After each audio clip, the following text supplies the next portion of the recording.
Well, hi, Christina. You have been hard at work. This looks great. I have a few ideas, and sometimes I'm just brimming over with ideas here. So please pick and choose which of them you'd like to work on. It would be lovely if you worked on this just a little more. Okay, I'm going to try to prioritize. First of all, because we're working with perspective, I'm looking at the cast shadows, and I'm thinking in this landscape, it's hard to figure out where the horizon line is. If you look, I made a pale pink one, and directly up from the shadow VP I drew the light VP, and it has yellow lines radiating from it.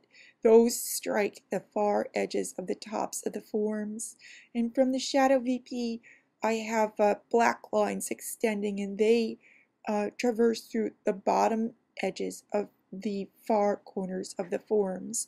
So I'm just thinking maybe this shadow shape works a little better. Earlier, the way you were working, I was thinking it looked like the book and box were floating a little bit. Um, Now, let's see, the next thing I'm thinking of is the sky. And because the sky is blue, its value is usually something other than the white of the paper, and that will help you to make the clouds look white and cottony. Next, I thought of the rabbit's face. I'm not exactly sure what you mean with the face. I don't know if there's a little nose and then a smile and then a bow tie, or if the rabbit has big teeth and there's an extra line under its nose.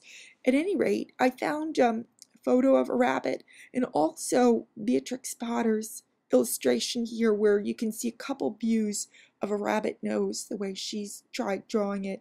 Not that you need to draw it like her, but just so that you might get something that gets at least me following it a little more.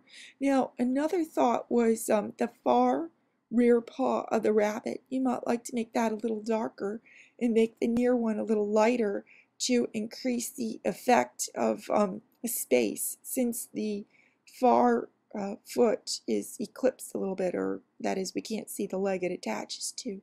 And then another thing, which I think we covered in week 4 in the lectures there, with your lovely winding road, I'd like you to stress the horizontal quality of it by drawing lines that are horizontal. It looks kind of puffy in a way, and if you assert that horizontal flat plane the way most trails are, because they get beaten down, I think that's going to help your illusion a little more. With regard to the rabbit hole, I was wondering if it's looking a little more like a culvert than what you'd want. And I was looking for a picture of a rabbit hole and I couldn't find one, but I found a puffin in a hole here just for comparison. And the very last little thing I'll mention is, it seems to me that you want to make your rabbit look shaggy, or shaggier than a typical bunny. And I thought, what sort of thing has shaggy fur that you could use as a model? And I found this sheep.